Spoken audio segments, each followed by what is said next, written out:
Благодарам, председателе. Почитуван председател на влада, почитувани колеги и пратеници, почитувани представници на медиумите.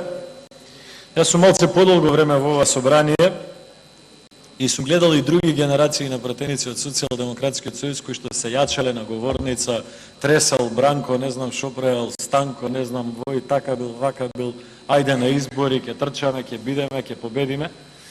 И све што сум видел со одржување на изборите во смисла на промена е практично комплетна промена на пратеничкиот состав на Социјалдемократскиот сојуз, секоја година наназад, со по еден-двајца пратеници кои што може да се видат како некаков си континуитет.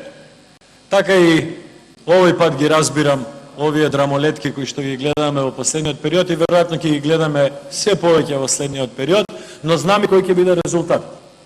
Резултатот ќе биде ќе има горе-доле ист број на пратеници Социјалдемократскиот сојуз, кои што ги има, но место овие лица кои што ги гледаме сега, дел од нив доаѓаат од општинските организации, ќе гледаме разноразни шарени лица кои што ќе го представуваат Социјалдемократскиот сојуз. Но како и да е, што е клучно и што е битно? Се согласувам, ова е помалку битно. Клучно и битно е како политичари да пробаме да ја стабилизираме состојбата во државата. И да, тешко е да се успее тоа, заради тоа што си имаме работа со несериозни луѓе. Си имаме работа со несериозна политичка партија, која што освен деструкција, рушење, газење, негирање, ширење на омраза, не постапува, не гледа и не зборува за ништо друго. И не успева. Фер е да се признае. Второ што е клучно. Клучно е ден побрзо да ја ослободиме македонската економија од страшното влијание кое што врзнејзе ја направи оваа политичка криза.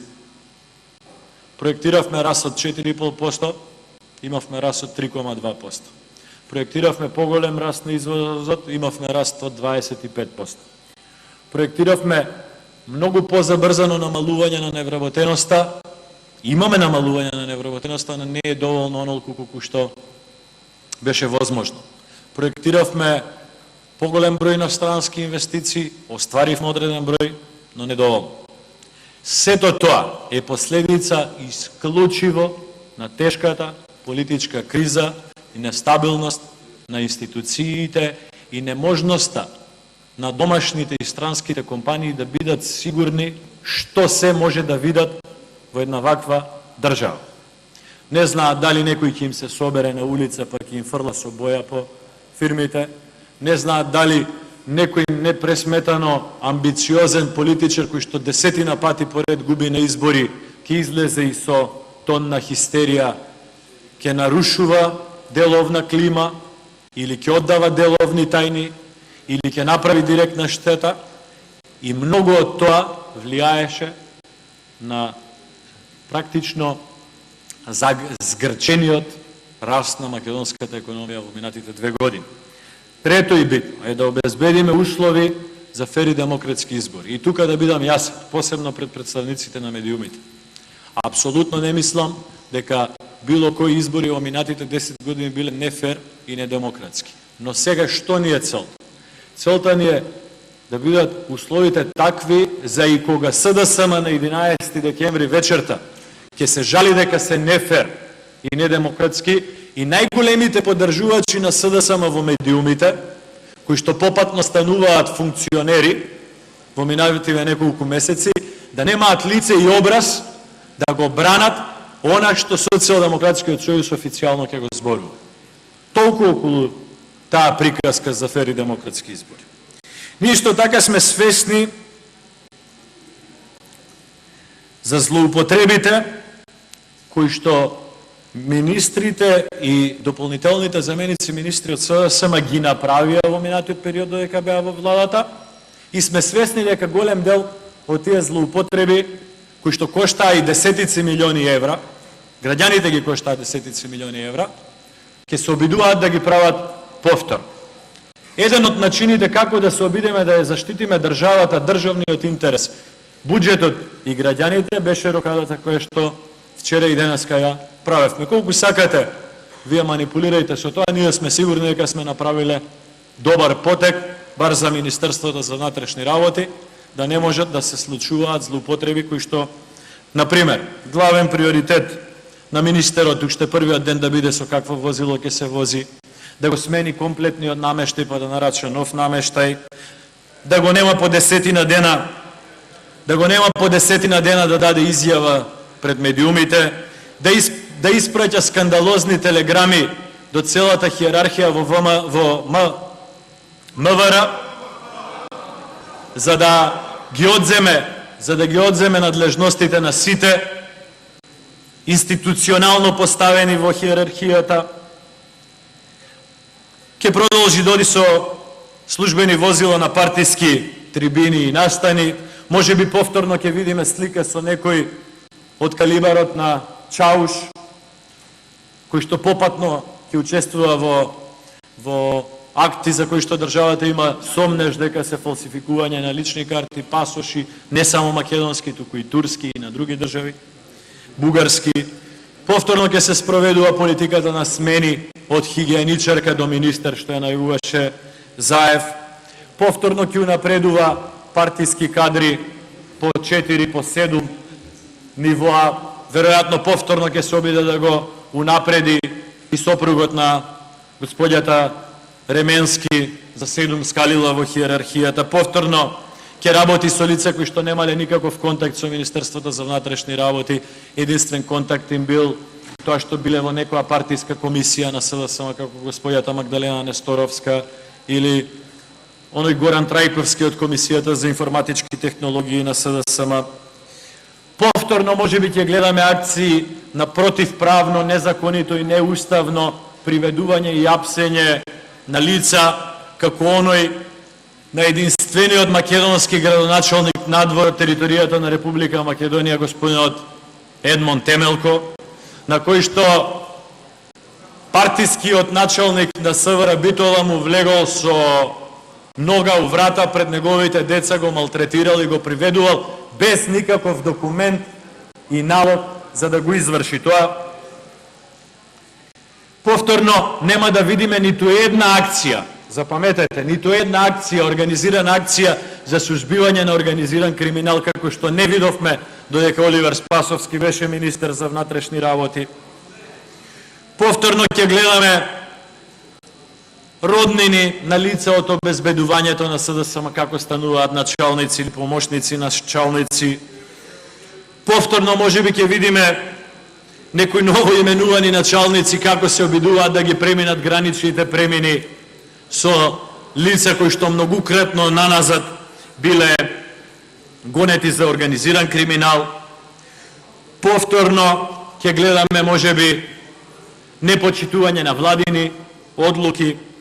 Повторно можеби ќе гледаме акции од типот на онаа во Кумановско-Липковскиот крај, кога беа ангажирани 1495 полициски службеници, искористени 32.000 работни часови, ангажирани 182 службени возила на Министерството за внатрешни работи, за утредента да излезе министерот и да каже ништо не се случи. Повторно, веројатно, ќе гледаме блокади на разноразни можности млади лица да се вработуваат во Министерството за внатрешни работи. Повторно, можеби ќе гледаме председатели на партиски комисии на СДСМ, како од своите приватни имейл адреси комуницираат со институции и прибавуваат спротивно на закон лични податоци, како она што се случуваше во Министерството за труд и социјална политика. Повторно, можеби ќе гледаме блокада на можноста да се отворат детски градинки, како она во Јагуновце, која што беше блокирана неколку месеци само за подпис од техничкиот министер од СДСМ. Повторно ќе видиме блокада на стотици и стотици предмети во Министерството за труд и социјала, каде што граѓаните очекуваат остварување на правото за социјална заштита.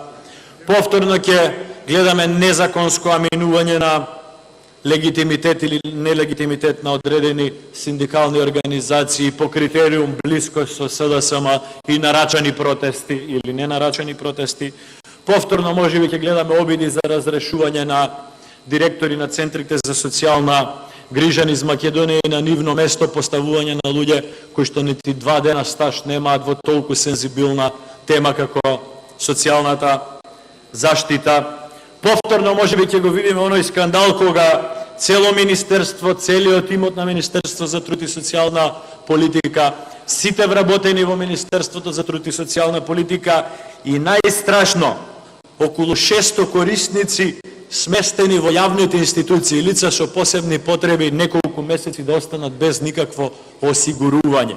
Фала му на Господа што ништо не се случи во тој период, инаку веројатно немаше да знаеме кај ни е крајот како држава. Ќе гледаме веројатно повторно скандали како онаа појава на шуга во домот за деца во Битола, која што Министерството за труд и социјална политика се обиде да ја скрие. Медиумите на СДСМ не ни известија за тоа. Веројатно ќе гледаме скандали како бркањето на 44 вработени роми во центарот Винојуг на јужната граница, кои што беа задолжени за одржување на транзитниот центар за бегалци.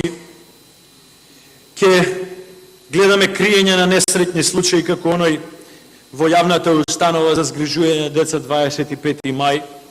Ќе гледаме блокирање на поделба на социјални станови, како оние 100 социјални станови кои што требаше да се поделат во Прилепно. Се додека имаше министер од СДСМ, не можеше да се доделат тие станови на социјални случаеви. Ќе гледаме лични закани и пресметки на вработени во кабинетите на министрите за труд и социјална политика и внатрешни работи со медиуми, посебно со оние медиуми кои што не им одговараат, но сето тоа на куп, реков, и ќе го издржиме, и ќе се справиме со тоа, иако некогаш ни е тешко да го објасниме на граѓаните на Република Македонија, се со цел на деструктивни лица, на лица кои што имаат чудни и сомнителни релации со разноразни верски радикали, со разноразни типоси кои што се фили и мани на соседни држави, со разноразни расчинети и однародени владици кои што сесрдно ја поддржуваа шарената револуција. На такви лица кои што се приграбиле до моќта да одлучуваат во една од двете најголеми македонски партии, за жал, да не им дозволиме понатамошна дестабилизација на состојбата во Република Македонија. Да не дозволиме закрвавување на луѓето едни меѓу други. Да не дозволиме понатамошно нарушување на нормалните човекови односи. Да не дозволиме понатамошно нарушување на економијата во Република Македонија. Да не дозволиме понатамошно губење на можностите на Република Македонија во меѓународните односи, да не дозволиме и понатамошни можности за нарушување на меѓуетничките односи во Република Македонија. Заради тоа што сите овие работи беа цел на несериозни и нестабилни политичари, кои што само како сплет на околности се добраа до можноста да раководат со едната од двете најголеми политички партии во Република Македонија. Затоа избледнаа сите лаги. Избледнаа сите лаги за, не знам, 100, 200, 500 илјади фантоми. Фантоми во Република Македонија останаа некоја почитувана господја академик, господјата Најчевска, и останаа 30.000 луѓе кои што се граѓани на Република Македонија, но подолго време не живеат во Македонија, а најголем дел од нив се запишани во 6-та изборна единица, каде што ВМРО ДПМН од 60 пратеници освојува 3 или 4. Нема такви граѓани, или такви граѓани се 500.000 во изборните единици, каде што ВМРО ДПМН ја остварува најголемата изборна победа во 3-та изборна единица, во 4-та изборна единица, во 5-та изборна единица, во 2-та изборна единица, па и во 1-та изборна единица. Затоа, почитувани колеги, јас не верувам дека СДСМ ќе си остане на збор, но се надевам и сум должен да искористам секоја можност да помогнам и јас лично и пратеничката група која што ја раководам, да ги направиме сите потребни чекори. Некогаш и драстично спротивни од она во што веруваме и што мислиме. Единствено со цел да приврши ова тешка политичка криза, да се одржат избори во Република Македонија и да им дадеме можност на граѓаните да пресудат кој бил во право во минатите 2 години, а кој злоупотребувал и манипулирал. Благодарам,